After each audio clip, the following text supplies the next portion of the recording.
श्री स्वामी समर्थ. चला आज आपण भरलेलं वांग बनवणार आहे. तर त्याच्यासाठी काय सारण घेतले ते बघूया. तर आता आपण इथं भाजून कांदाचा पेस्ट करून घेतलेले आहे. इथं कोथिंबीर, अद्रक, लसूण काढून घेतलेले आहे.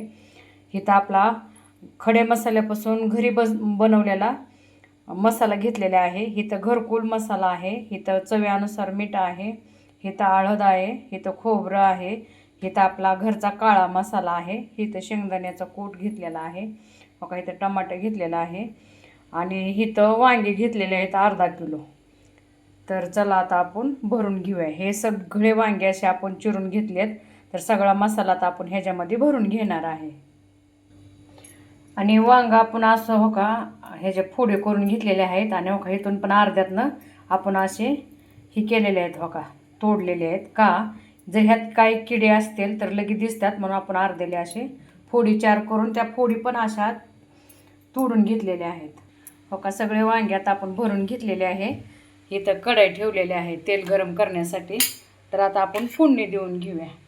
तर त्याच्या आधी आपण लसूण टाकून घेऊया फोडणीसाठी.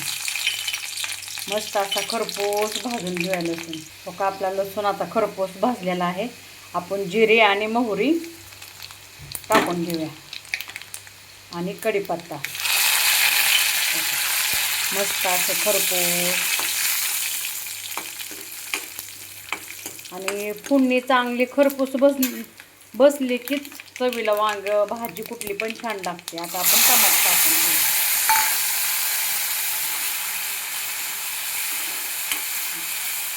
आता सगळं फोडणीवरच असतं. जेवढी तुम्ही अशी खरपूस तळण्याची फोडणी देसाल ना तेवढी भाजी चांगली चवीला लागते. म्हणून आपण खरपूस अशी फोडणी दिलेली आहे. आणि आपल्याला मसाल्याचं सुक्कं वांग बनवायचं आहे ना त्याच्यामुळं आपण खरपूस फोडणी दिली. तुम्ही पण माझ्या मैत्रिणींनो अशीच कडक फोडणी देत जावा. बघा ठोक आपलं मस्त टमाटर तळलेलं आहे. तर आता आपण वांगे घालून घेऊया. अशी मस्त वांगी भरलेली वांगे आहे ना आपलं. मस्त असे तेलामध्ये तळून घेऊया. आता ह्याच्यावर झाकून घेऊया. 5 मिनटं झाकूया. आता 5 मिनटं झालेलं आहे. तर आपण त्यात काढून बघू. असं मस्त खालीवर खालचं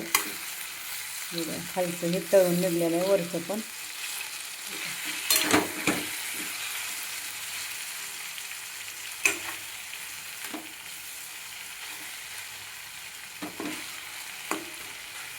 तर परत आपण ह्याला झाकून ठेवूया.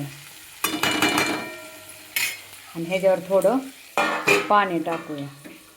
का तर ह्या पाण्याच्या वाफेनं खाली पाणी सुटतं ना मग ते वांग वाफलून निघाल आपलं. आता आपण काढून बघूया.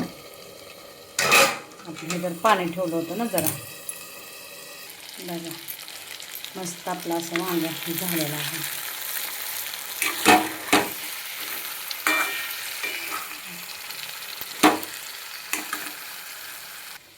मस्त असं वाफलायला लागलेलं आहे. अजून आपण 10 मिनटं ह्याला झाकून ठेवूया. म्हणजे अजून ते वाफून.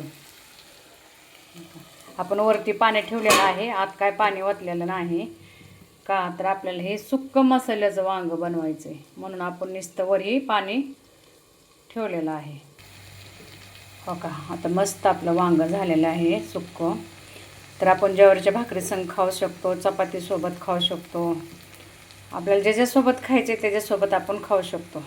तर माझ्या मैत्रिणींनो तुम्हाला माझ्या वांग्याची डिश कशी वाटली तुम्ही मला कमेंट करून सांगा. आणि सबस्क्राईब करा. फॉलो केलं नसेल तर फॉलो करा.